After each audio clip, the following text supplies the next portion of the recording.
الحمد لله الحمد لله بالحجة البالغة والرحمة الواسعة، والصلاة والسلام على نبي الرحمة الذي بلغ الرسالة وأدى الأمانة ونصح الأمة، وعلى آله وصحبه ومن اتبع هداه وأخذ بهديه.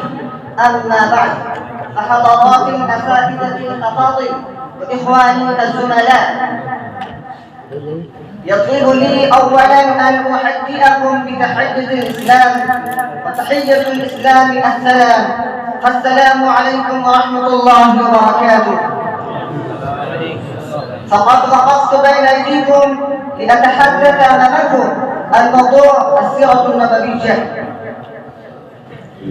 أيها المستمعون الكرام، كانت الدنيا قبل بعثة النبي صلى الله عليه وسلم على شفا جرف هار، تتقدم نحو الانتحار وتسقط في حضيض الذل والعار، حتى بعث الله نبينا محمدا صلى الله عليه وسلم فأخرج الإنسانية من الذل والسراء ورفعها إلى ترجى المجد والعز والانتصار. ومن ثم امتن الله على عباده ببعثة هذا النبي الخاتم، فقال تبارك وتعالى في محكم التنزيل: لقد من الله على المؤمنين إذ بعث فيهم رسولا من أنفسهم. وقال سبحانه تبارك وتعالى عز وجل وعلا: لقد جاءكم رسول من أنفسكم عزيز عليه ما عنتم حريص عليكم بالمؤمنين رؤوف رحيم.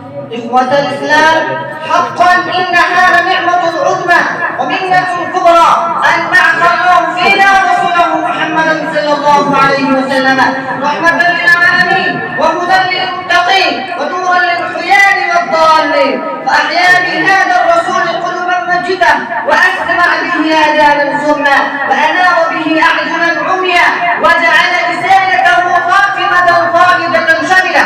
ونحن نشهد أنه صلى الله عليه وسلم بلغ الرسالة وأدى الأمانة ونصح الأمة وجاهد في الله حق جهاده، فأبان الخير كله ودعا إليه، وأبان الشر كله وحذر منه. يا أمة التوحيد، إن الخير كل الخير في اتباع سنة رسول الله صلى الله عليه وسلم واقتفاء أثره وسلوك طريقته، وسبيل ذلك هو معرفة هديه وتعلم أقواله وأفعاله وأعماله وتدارس سيرته. فسيرة رسول الله صلى الله عليه وسلم هي المعين الذي لا ينظر، والروضة التي لا ينقطع زهوها. وإن البعد عن سيرته صلى الله عليه وسلم والجهل بسنته يهدي بصاحبه إلى ظلمات الجهل والبدع.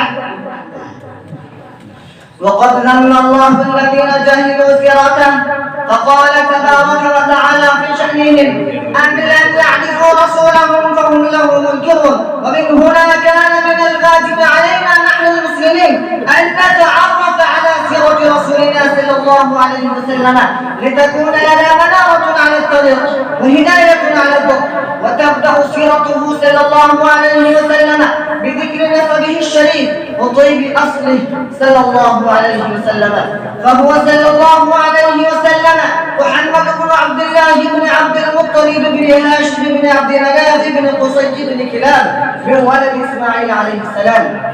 وجاء في سنن الترمذي أن رسول الله صلى الله عليه وسلم قال: إن الله اصطفى من ولد إبراهيم إسماعيل، واصطفى من ولد إسماعيل بني كنانة، واصطفى من بني كنانة قريشا، واصطفى من قريش بني هاشم، واصطفاني من بني هاشم.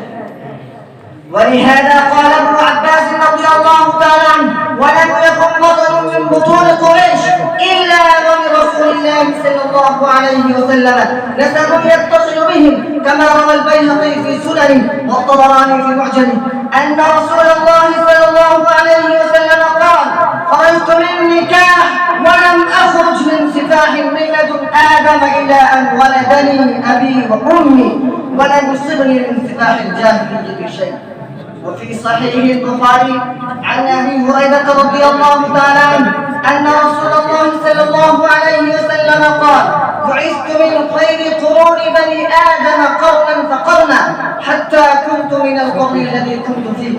وروى الإمام أحمد رحمه الله قال ابن عباس رضي الله تعالى عنه بلغه صلى الله عليه وسلم بعض ما يقول الناس. قال فصعد المنبر فقال من أنا؟ قالوا أنت رسول الله صلى الله عليه وسلم. فقال أنا محمد بن عبد الله بن عبد المطلب. إن الله خلق الخلق فجعلني في خير خلقه وجعلهم فرقتين فجعلني في خير فرقة، وخلق القبائل فجعلني في خير قبيلة وجعلهم بيوتا فجعلني في خيرهم بيتا، فأنا خيركم بيتا وخيركم نفسا. وقد ثبت في صحيح مسلم أن رسول الله صلى الله عليه وسلم أنا سيد ولد آدم يوم القيامة وأفضل من ينشق عنه القبر وأفضل شافع وأفضل مشفع. أكتفي بهذه الكلمة. السلام عليكم. ما شاء الله.